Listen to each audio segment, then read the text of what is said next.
And it's one of my favorite game modes right now. Yeah, I know, and we're not going to talk about what just happened. It was awesome. Yes, very excited about Obliteration. You know, we had a chance to show it before. This time we're going to take a little bit more in-depth look. We're actually going to talk more about Obliteration. Good news is we have some great guests that are going to be joining us as well. Daniel Matros-Zinto is going to be joining us in a little bit to talk about all the goodies of competitive Battlefield and whatnot. It's going to be our sweep is going on right now, so we can actually hop into the action. I wouldn't hop in just yet because, well, we can take a look here for the last. I think that, of course, guys, we're still very social with you all on, you know, on Reddit, on our Battlefield, all that stuff. By the way, Alpha 10 just crushing it, 24-4. I've seen a lot of this during Obliteration. Is anyone that's in the attack boat has really been dominating. Earlier today, we had some YouTubers that were playing there on the other side there. Of course, if you don't know, we've got 2 64-player sessions going on. One of which, the booth that we're currently in, or the side of the area that we're in, has 64 players plus 2 commanders. We're playing 32 versus 32 conquest. On the other side, which we're following right now, there's 16 versus 16. 2 sets of these sessions going on, one of which had YouTubers that were actually playing, and they were dominating. We're talking 30-1 is how they finished because they were utilizing the attack mode. Just talking about how effective the water play is now. Yeah, I mean, naval combat was like a big focus for DICE. They wanted to really bring shine a positive light on that. There you can see the game had ended. We hopped in a little bit later, but of course, you know, the Obliteration game mode is always exciting to watch, even if it's like the last couple of seconds, you know, just because you get that bomb down. It's like a very quick explosion. It's really cool to see. Of course, I do want to mention that when I look at Obliteration as a game mode with like the scale of players, the first thing that pops in my head is just like straight up intensity. It's like it's just non-stop action, like craziness, like constantly happening. Conquest, you know, you could probably find like 1 or 2 locations that are pretty calm, you know, not much going on. But Obliteration, you know, there's no defending an objective. You have to move. You have to get to that spot right away. That's just how I feel about Obliteration. It's very intense. One of the things that I like about Obliteration, too, is I know there's been some questions and concerns about the bomb timer. Whenever you go in for a plant, I think there was the comments that were out there that stated it's like a 12-second plant. I mean, that's basically how long it takes for that bomb to explode. And one of the things to kind of look at is it makes sense because what it forces you to do is to get into the gameplay. I mean, it forces you to have to get over to the other side before. You have to anticipate the action and where it's going to be happening. Yeah. So it's, again, just kind of take that in consideration. It's like cutoffs and whatnot. Exactly, yeah. Otherwise, what you're going to have is quickly players jumping from island to island. It's going to be a battle over the bomb the entire time. Yeah. Then they're just going to chase after each other. Which is something that we saw. Planted.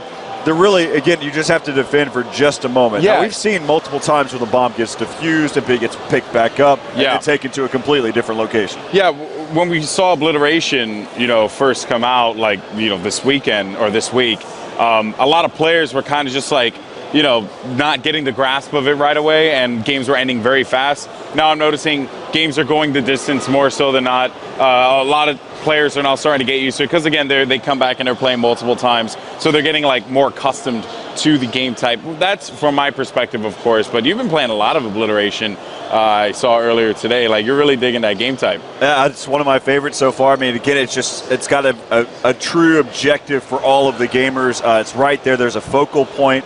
I think with Conquest, there is an objective. There is a purpose of playing that game mode, but at the same token, you've got 5 different points, 5 different battles going on at the entire time. The commander really does have a complete control over where that's happening, where the action is occurring.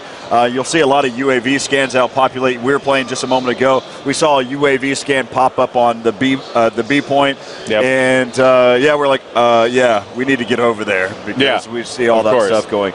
And so, you know, just kind of take a look here. We can actually hop into the game. We kind of explain a little bit more in depth about Obliteration. Again, for those of you that haven't had the chance yet, we are here on Paracel Storm, just kind of taking a look there. You've got the Russian spawn on the left-hand side of your screen, the Chinese spawn on the right-hand side. There are also 2 additional paradrops. So there's a Paradrop for the Russian side that occurs right here on the left-hand side of the island, where basically where this camera is located. And then also on the right side, there's a paradrop there for the Chinese. The bomb is always centrally, or not centrally located, but always on this island. So the bomb could be dropped over here by the docks. The bomb can be dropped here right where the B point is in Conquest. It can be dropped at any point, even over there towards the basketball court. Yeah. There's so many different variances. So the bomb is actually dropped in so many different places. I think that I've counted so far. There's one in this building right here where the bomb is currently located. The basketball court. I even see the bomb was dropped underneath the watchtower. And then also over there as we come back here and see exactly, I mean, so there's different things that happen here. All those different points where the bomb can be dropped. And that's, again, whenever the bomb gets picked up, planted into a bomb site, bomb explodes, the bomb will respawn again into a whole different location. It's going to be completely randomized. You won't be able to have a judgment. You just know that it's going to be on the island. Yeah, and that's a good thing. I think a lot of players, especially Battlefield players, appreciate consistency, and that's why when I think of Obliteration, I think this is definitely something that a lot of players are really going to dig. We all know Conquest is always going to be that go-to game mode for everyone who loves. You got a stat pad. Yeah, but Obliteration is fun without a doubt. So yeah, we are hopefully going to have the players jump in a little bit, and of course, guys, we're going to be continuing to take your questions on Twitter and covering other things besides Obliteration as well. And there's also, continuing along, talking in terms of Obliteration, there are 3 points that you have to defend and 3 points that you have to basically be offensive. You have to take out those points, blow up the objective there. So again, grab the bomb, take it to a location, plant it, and watch it explode. Yep, that's right. Now, we have, let me see, I'm trying to see if we have a couple of questions here. So, actually, someone that did ask me about how the esports aspect or competitive gaming aspect for Battlefield is looking like. Good news is we're going to have Daniel Matros up here in a little bit to talk about that. That will probably be in a couple of minutes, actually. About 10 minutes, Daniel Matros is going to hop on, and he's going to discuss with Corey, with you, about all the latest happenings and his focus and all and whatnot over at DICE. So if you are here and you are anticipating a discussion about that, you will not be disappointed. But for right now, we are going to talk Obliteration and, of course, continue to take your questions in regards to the game mode. If you have anything, obviously with that, or just some other random questions like we've been doing all week long. There's just so much to dive into here, so much information. And one thing I do want to cover for you guys is, everyone's been asking for specific weapon gameplay. And if the player does not use the weapon, then we just cannot find the gameplay. Like someone had asked me about, I think it was like the SRR-12. The SRR-61 is the sniper rifle that I've been using a lot during my recon class. Let's just say it's really good. Yeah, I mean, I saw you tear faces. It has been on the stream. Yeah. Because whenever you were talking with Lars, the creative director over at DICE. Oh, yeah, that's right. You were using it. I was using that weapon with, I think at that time I was using the PLA digital for the camo that's alongside it. Yeah, so now you've switched. You're no longer about the Eastern Turtle anymore? No, not necessarily. I do a mix between. I've got the Eastern Turtle on my secondary now, the PLA digital. Then I'm also, it depends on what the vehicle is. I definitely put the PLA digital on the attack boat. And again, this is all what I would like to do. You can do whatever you want to. There's so many different varieties of things that you can do. It's a lot of camos, guys. A lot of camos. It's pretty ridiculous. So yeah, and of course, one thing that I love about Battlefield is the fact that they really started to step it up with that variety. So people have been asking us about vehicle skins, and again, we'll just continue to confirm that you can actually apply a skin to your vehicle in Battlefield 4. It's awesome. It is awesome. You're going to do it as soon as you log into the game for the first time ever. And I even saw a couple of people getting their early beta downloads or early beta access things on Origin. So pretty cool. I mean, there's a lot of a lot of people really gearing up. They're getting stoked for Battlefield 4, and it's great. Of course, we're waiting for the players to hop in here and get into the action. Of course, as you can see, the beautiful vista of Paracel Storm. Yeah, so one of the questions also is... we have players now.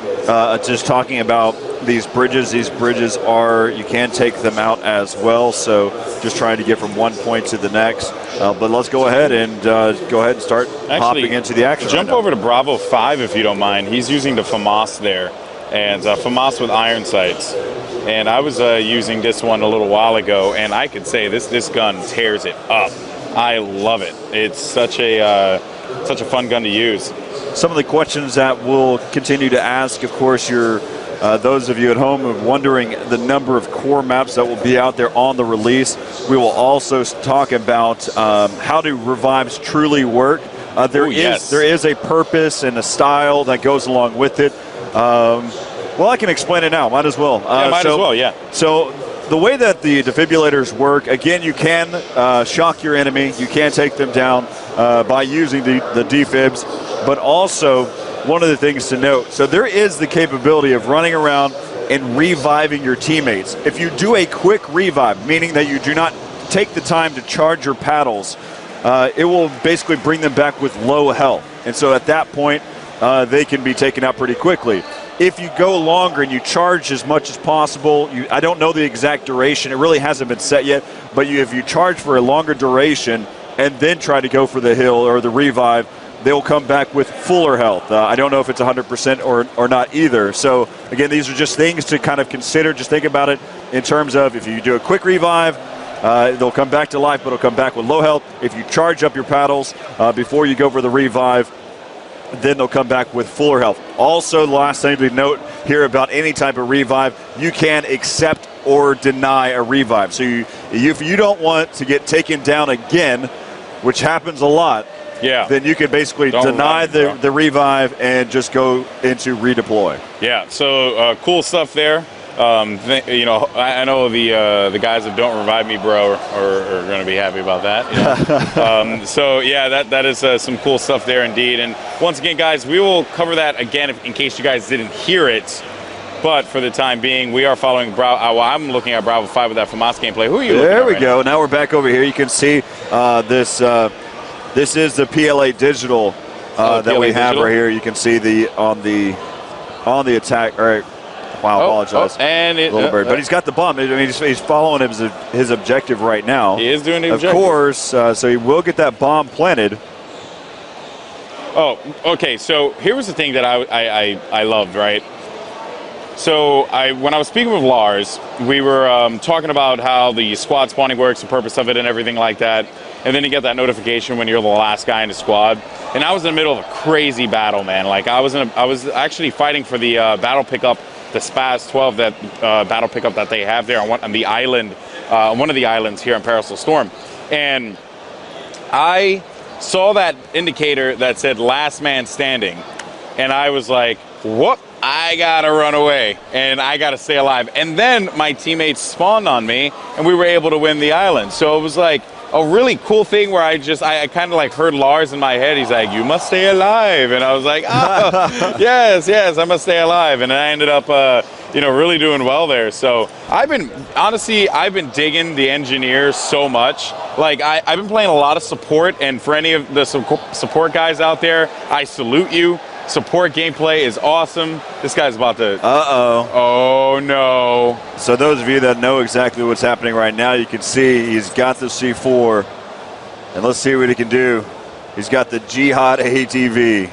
Oh, my Lord, that is not... We'll see if it's effective here. Yeah, we'll see. And he spotted one. Now he's going to go ahead and drop it in there. Boom! And looks like he did. He picked up two. What? Alpha 11 and Alpha 1 both go down. So that was sick. So we have finally got to see our first Jihad ATV. That is just only... And then you called it. the way you're calling it just cracks me up. Oh, man, that is so sick. That was awesome to watch, for sure. That was cool. So yeah, guys, of course, don't be afraid. Continue to send your questions. We will always look to have an answer for you guys. Let me see here. We had a couple of people asking us about battle packs as well. You know, we talked about battle packs. We even had Lars talk about battle packs as well. There's a lot of information on that. Make sure you guys go ahead and check out that rebroadcast. And you saw that dude trying to go for that defib. So one thing I'm curious about, though, and I do hope we can find out, is if I attack someone with the defib, right, is that going to, like, if I have to charge it to get the kill, or if it's just if I you understand what I'm saying? You're going for the quick attack or not. Or is it like a 25 health hit, or is it a full hit if you hit him with the defib? I'm curious about that. We'll have to look into that because I don't know to that detail either yet. We'll just yell at Daniel about it. Well, Matros. we can talk with Daniel Matros here and actually after this map change. Yeah, that's right. So now right here, who are you taking a look at? Because I have a couple good players on my end. I'm looking, Delta Squad, as a matter of fact, is pretty much crushing it, but they all died, unfortunately.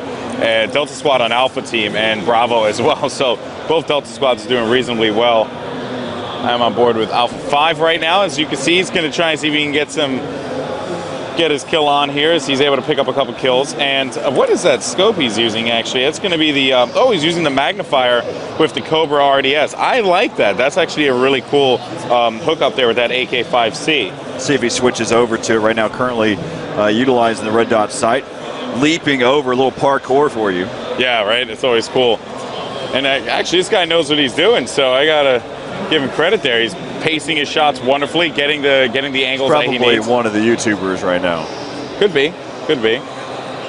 Any players that are currently Alpha 1 through 5 should be YouTubers. Here also at Gamescom, they're allowing them, these YouTubers or any high-level media, to basically record any information that they want so they can capture gameplay. Nice. So that's how you're getting gameplay there at home. Yeah, besides us, of course. You know, we've been showing this for like 4 days now, Corey. We have one more day left.